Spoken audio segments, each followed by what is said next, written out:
Hey, welcome to Socialism for All. This file is being recorded for the December 2024 edition of Socialism for All, and it's an audiobook and discussion of Karl Marx's Kapital, Volume 1, Chapter 2, Exchange. Kapital, Volume 1 was first published in German in 1867. We'll be reading from the first English edition, which was published in 1887. If you like this video, please click like and subscribe, and consider supporting on Patreon or Buy Me a Coffee at patreon.com/socialismforall or buymeacoffee.com/socialismforall.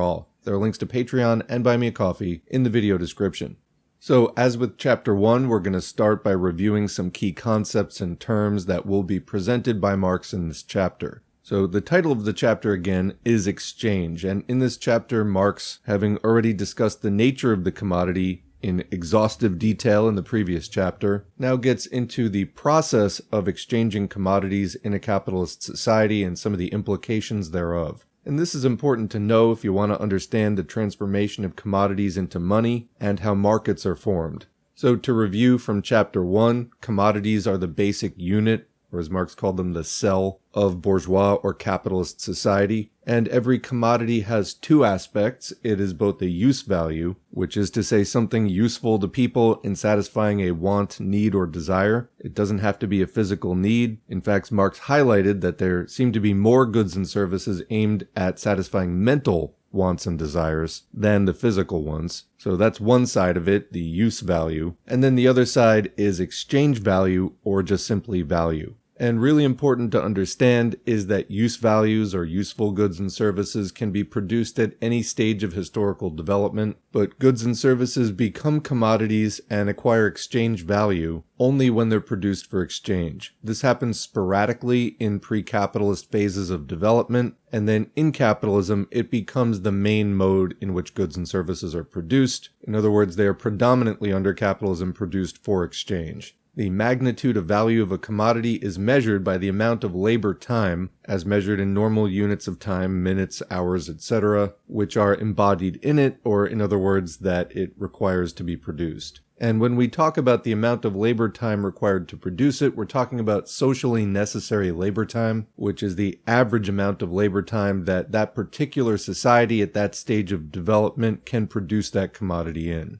So since all commodities have a universal substance in them, labor, and in the discussion Marx differentiates between particular concrete forms of labor, such as tailoring and weaving, and general human labor in the abstract, which is really the basis for comparing things universally. Well, this universality, or common substance between commodities, allows one commodity to be expressed in terms of another. The most common example given in Chapter 1 is 20 yards of linen equals one coat. This is a hypothetical situation in which the labor time it takes to produce 20 yards of linen is the same as the labor time it takes to produce one coat. And although they're different concrete forms of labor, in other words, it takes a certain kind of labor to produce the linen and different kinds of labor to produce the coat, when we abstract them to general human labor, they become exchangeable. So we can express the exchange value of the 20 yards of linen in terms of coats, a certain quantity of coats, or a certain quantity of coffee, or a certain quantity of iron,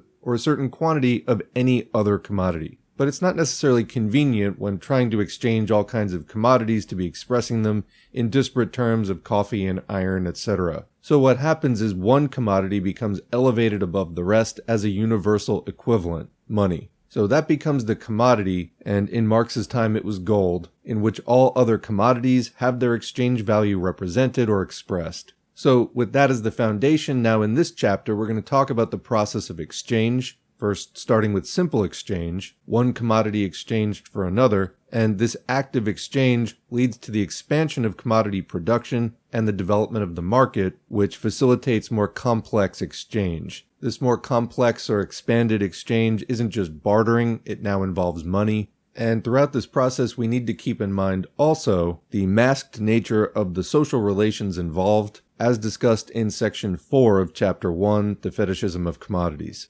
So let's begin Chapter 2, Exchange. It is plain that commodities cannot go to market and make exchanges of their own account. We must therefore have recourse to their guardians, who are also their owners. Commodities are things, and therefore without power of resistance against humans. If they are wanting in docility, we can use force. In other words, we can take possession of them. Footnote here, in the 12th century, so renowned for its piety, they included amongst commodities some very delicate things. Thus a French poet of the period enumerates amongst the goods to be found in the market of Landy not only clothing, shoes, leather, agricultural implements, etc., but also, quote, women crazy about their bodies. Back to the main text. In order that these objects may enter into relation with each other as commodities, their guardians must place themselves in relation to one another, as persons whose will resides in those objects, and must behave in such a way that each does not appropriate the commodity of the other and part with his own, except by means of an act done by mutual consent.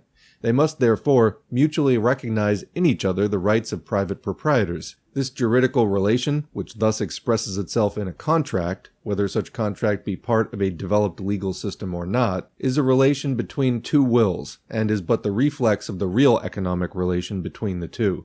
It is this economic relation that determines the subject matter comprised in each such juridical act. Footnote here, Proudhon begins by taking his ideal of justice, of eternal justice, from the juridical relations that correspond to the production of commodities. Thereby, it may be noted, he proves, to the consolation of all good citizens, that the production of commodities is a form of production as everlasting as justice. Then he turns around and seeks to reform the actual production of commodities, and the actual legal system corresponding thereto, in accordance with this ideal. What opinion should we have of a chemist who, instead of studying the actual laws of the molecular changes in the composition and decomposition of matter, and on that foundation solving definite problems, claimed to regulate the composition and decomposition of matter by means of the, quote, eternal ideas of naturalness and affinity? Do we really know any more about usury when we say it contradicts eternal justice, eternal equity, eternal mutuality, and other eternal truths than the fathers of the church did when they said it was incompatible with eternal grace, eternal faith, and the eternal will of God? Back to the main text. The persons exist for one another merely as representatives of, and therefore as owners of, commodities. In the course of our investigation, we shall find in general that the characters who appear on the economic stage are but the personifications of the economic relations that exist between them. What chiefly distinguishes a commodity from its owner is the fact that it looks upon every other commodity as but the form of appearance of its own value. A born leveler and a cynic, it is always ready to exchange not only soul but body with any and every other commodity, be the same more repulsive than Maritornes herself. The owner makes up for this lack in the commodity of a sense of the concrete by his own 5 and more senses. His commodity possesses for himself no immediate use value, otherwise he would not bring it to the market. It has use value for others, but for himself, its only direct use value is that of being a depository of exchange value, and consequently a means of exchange. Footnote here, quoting Aristoteles, for twofold is the use of every object. The one is peculiar to the object as such, the other is not, as a sandal which may be worn and is also exchangeable. Both are uses of the sandal, for even he who exchanges the sandal for the money or food he is in want of makes use of the sandal as a sandal, but not in its natural way, for it has not been made for the sake of being exchanged. Unquote. Back to the main text. Therefore, he makes up his mind to part with it for commodities whose value in use is of service to him. All commodities are non-use values for their owners and use values for their non-owners. Consequently, they must all change hands. But this change of hands is what constitutes their exchange, and the latter puts them in relation with each other as values, and realizes them as values. Hence, commodities must be realized as values before they can be realized as use values. On the other hand, they must show that they are use values before they can be realized as values, for the labor spent upon them counts effectively only insofar as it is spent in a form that is useful for others. Whether that labor is useful for others, and its product consequently capable of satisfying the wants of others, can be proved only by the act of exchange. Every owner of a commodity wishes to part with it in exchange only for those commodities whose use value satisfies some want of his. Looked at in this way, exchange is for him simply a private transaction. On the other hand, he desires to realize the value of his commodity, to convert it into any other suitable commodity of equal value, irrespective of whether his own commodity has or hasn't any use value for the owner of the other. From this point of view, exchange is for him a social transaction of a general character. But one and the same set of transactions cannot be simultaneously for all owners of commodities, both exclusively private and exclusively social and general. Let us look at the matter a little closer. To the owner of a commodity, every other commodity is, in regard to his own, a particular equivalent, and consequently his own commodity is the universal equivalent for all the others.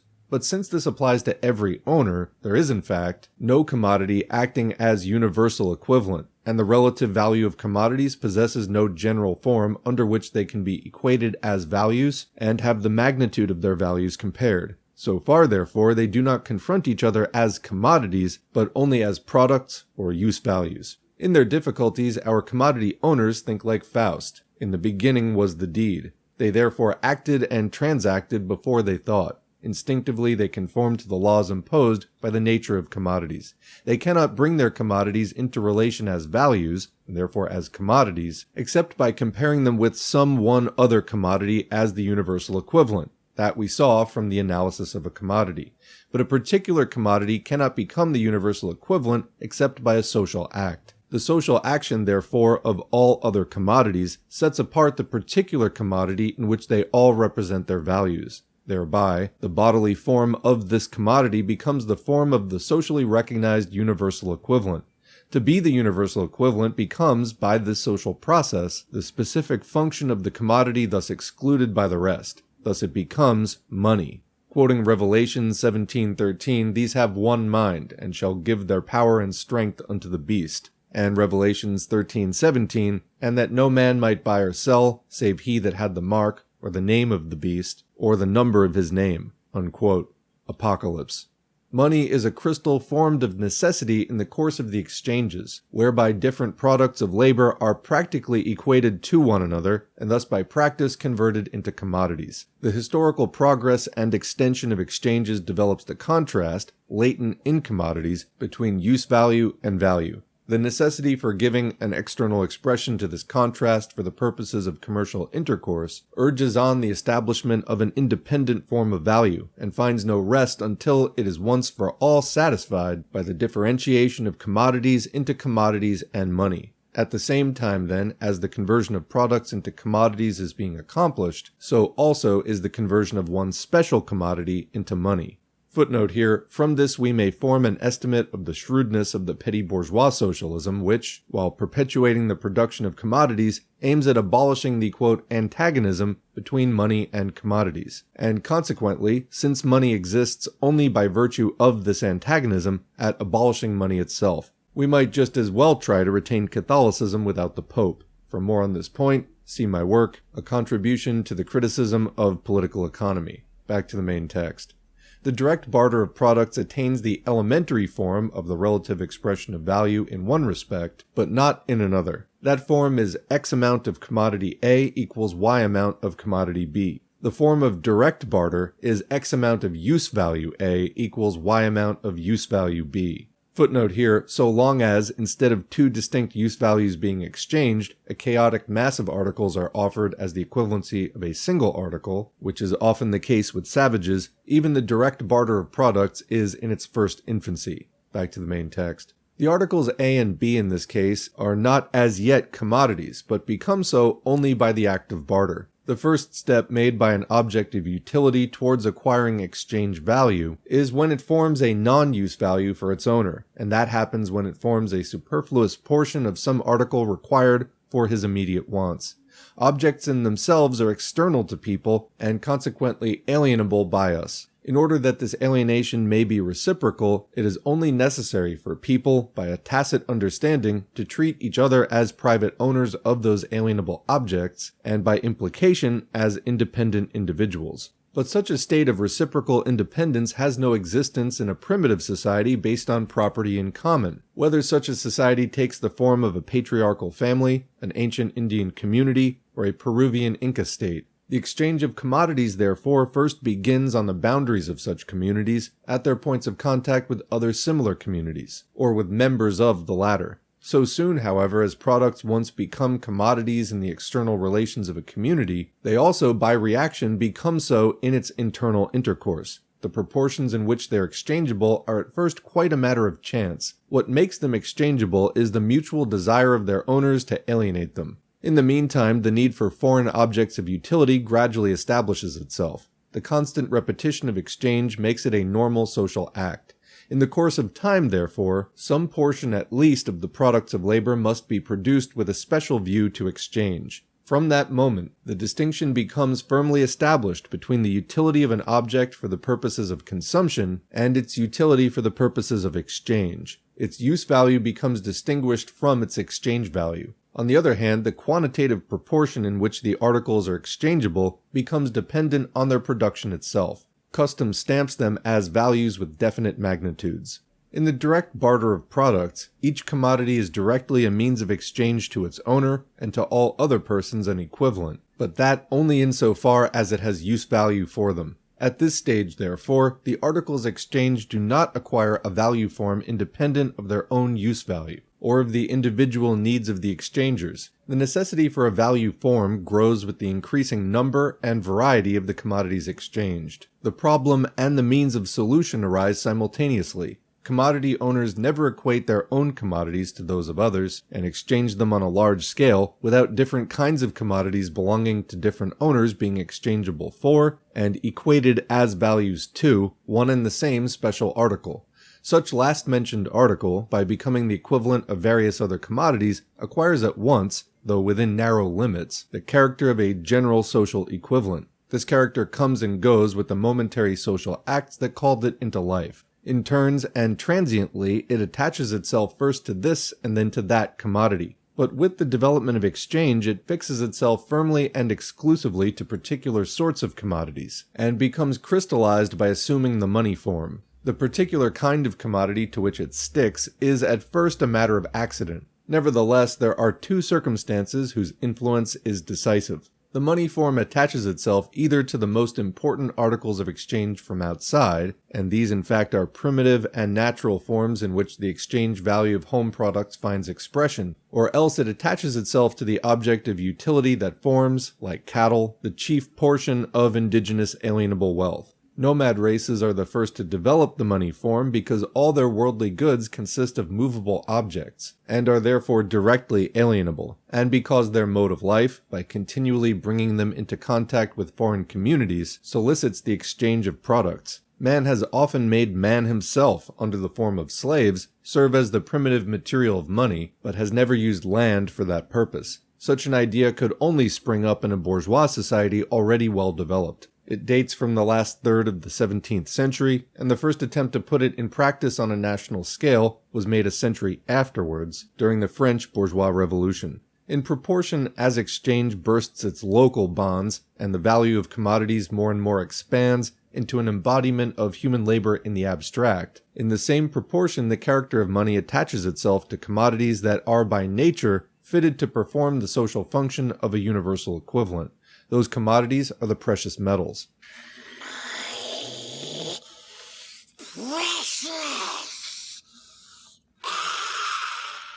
The truth of the proposition that although gold and silver are not by nature money, money is by nature gold and silver is shown by the fitness of the physical properties of these metals for the functions of money. Up to this point, however, we are acquainted only with one function of money, namely, to serve as the form of manifestation of the value of commodities, or as the material in which the magnitude of their values are socially expressed. An adequate form of manifestation of value, a fit embodiment of abstract, undifferentiated, and therefore equal human labor, that material alone can be whose every sample exhibits the same uniform qualities. On the other hand, since the difference between the magnitudes of value is purely quantitative, the money commodity must be susceptible of merely quantitative differences, must therefore be divisible at will, and equally capable of being reunited. Gold and silver possess these properties by nature.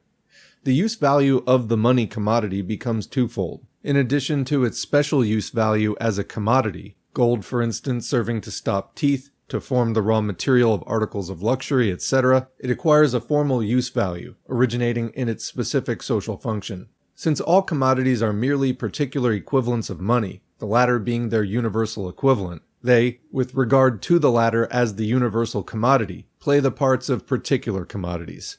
We have seen that the money form is but the reflex, thrown upon one single commodity, of the value relations between all the rest. That money is a commodity is therefore a new discovery only for those who, when they analyze it, start from its fully developed shape.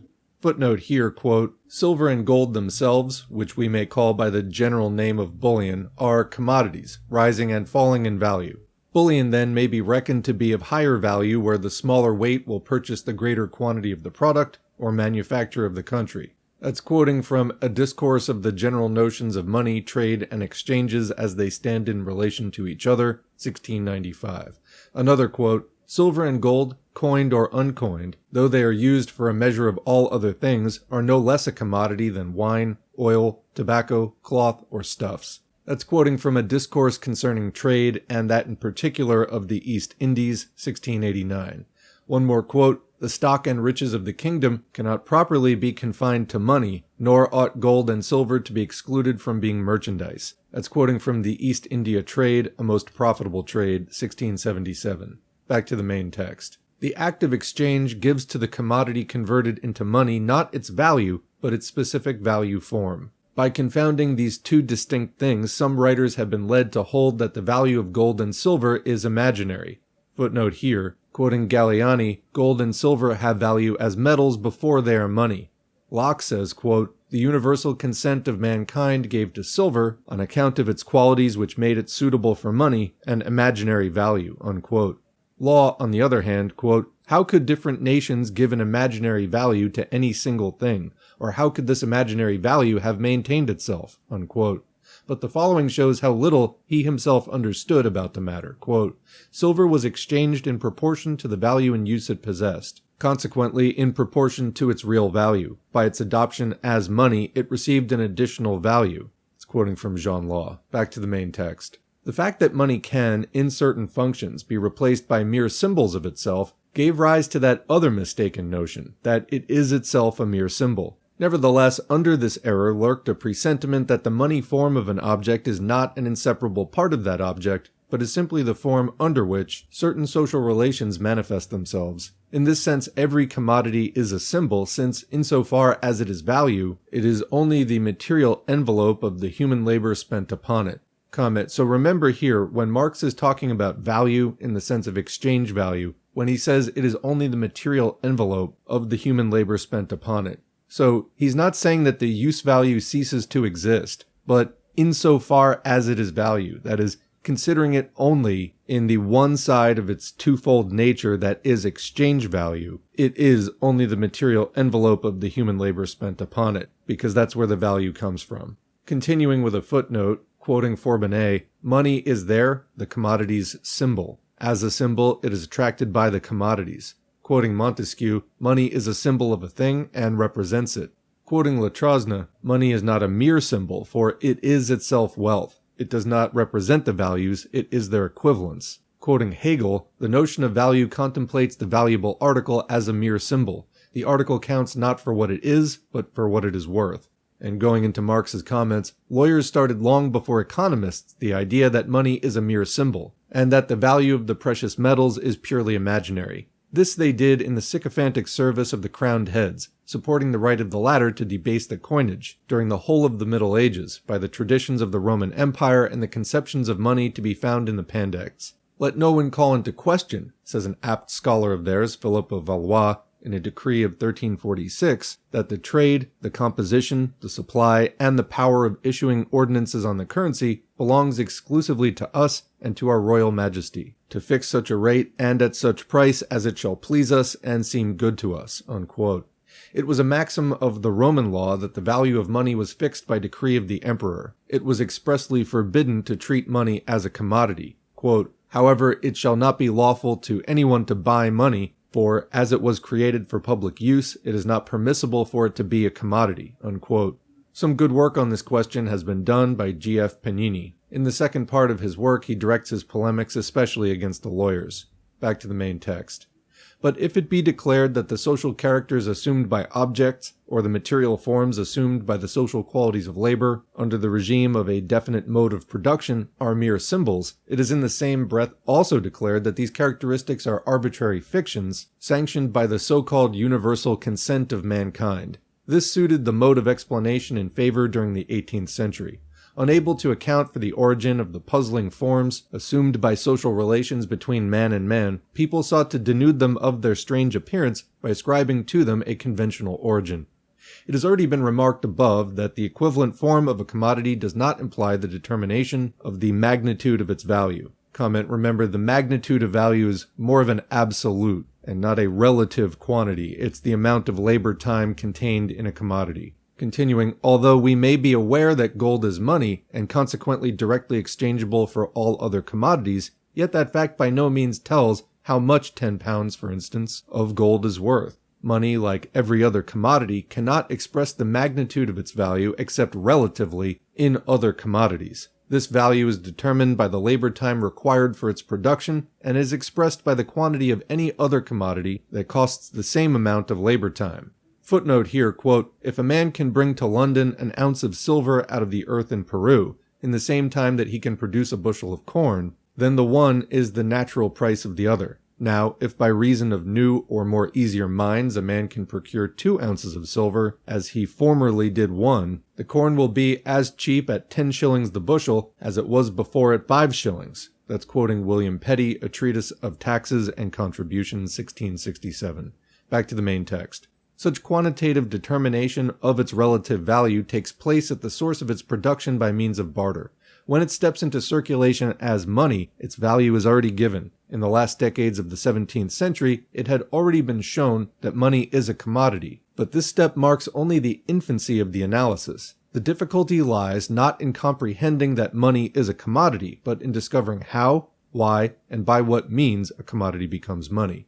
Footnote here again, the learned Professor Roscher, after first informing us that, quote, the false definitions of money may be divided into 2 main groups, those which make it more, and those which make it less than a commodity, unquote, gives us a long and very mixed catalogue of works on the nature of money, from which it appears that he has not the remotest idea of the real history of the theory, and then he moralizes thus. Quote, for the rest, it is not to be denied that most of the later economists do not bear sufficiently in mind the peculiarities that distinguish money from other commodities, unquote. It is then, after all, either more or less than a commodity. Quoting Roscher again, so far the semi-mercantilist reaction of Ganill is not altogether without foundation, unquote. More, less, not sufficiently, so far, not altogether. What clearness and precision of ideas and language, and such eclectic professorial twaddle is modestly baptized by Mr. Roscher, the, quote, anatomico-physiological method of political economy. One discovery, however, he must have credit for, namely that money is, quote, a pleasant commodity. Back to the main text. We have already seen from the most elementary expression of value, X amount of commodity A equals Y amount of commodity B, that the object in which the magnitude of the value of another object is represented appears to have the equivalent form independently of this relation, as a social property given to it by nature. We followed up this false appearance to its final establishment, which is complete so soon as the universal equivalent form becomes identified with the bodily form of a particular commodity, and thus crystallized into the money form. What appears to happen is not that gold becomes money in consequence of all other commodities expressing their values in it, but on the contrary, that all other commodities universally express their values in gold because it is money. The intermediate steps of the process vanish in the result and leave no trace behind. Commodities find their own value already completely represented, without any initiative on their part, in another commodity existing in company with them. These objects, gold and silver, just as they come out of the bowels of the earth, are forthwith the direct incarnation of all human labor, hence the magic of money. In the form of society now under consideration, the behavior of people in the social process of production is purely atomic. Hence their relations to each other in production assume a material character independent of their control and conscious individual action. These facts manifest themselves at first by products as a general rule taking the form of commodities. We have seen how the progressive development of a society of commodity producers stamps one privileged commodity with the character of money. Hence, the riddle presented by money is but the riddle presented by commodities, only now it strikes us in its most glaring form. And that is the end of Chapter 2.